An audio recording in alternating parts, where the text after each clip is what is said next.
Good afternoon guys. So nag-aano lang tayo ngayon, vlog.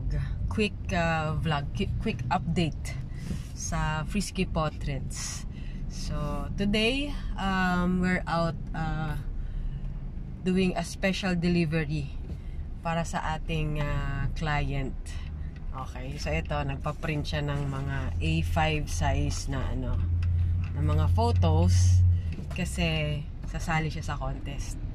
Ayan, so nagpa-picture sa amin ng so she got the full lifestyle package kasi she has 6 pets, 4 dogs and 2 cats.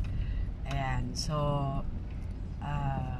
sa umpisa pa lang sinabi na niya na sasali siya sa photo contest, and she made that clear na she want the photos to be high res kasi ipiprint nga, kasi yung submission nila should be in A5 size na photo paper, nakaprint na.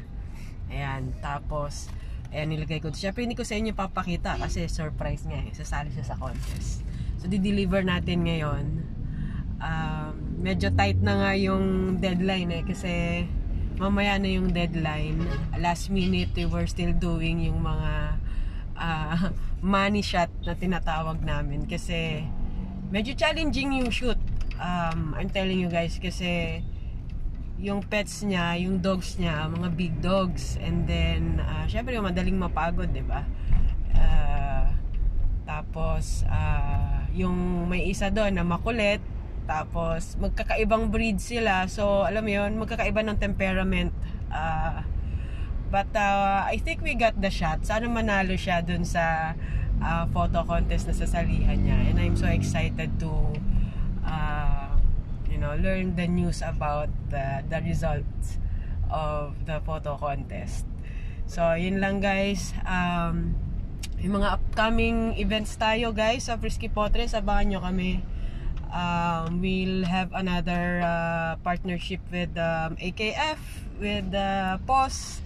So AKF will have their dog fun run in Pasig. So I hope you guys were able to register already. And then also will be with POS during the World Animal Day in Ayala Malls, Manila Bay. Ayan, so we'll have another pop-up studio there. So if you're around the area, make sure to visit our booth and participate in the activities of that POS event. I think they will have a pet blessing, no, doon. And then so yeah, and also will be we'll cover another dog fun run with UP K9 MMDA Vanguard K9 yan. So may naka-register din kayo. It's on October 8 at UP Diliman grounds. Ayan, so madami tayong ganap this month and the following month because of the World Animal Day. Ayan, I think we will also have another pop-up studio. I think sana matuloy sa Trinoma. Ayan.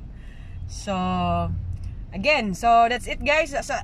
Just a quick update on Frisky Portrait. So I hope you're having a great time with your pets, and see you soon. God bless. Bye.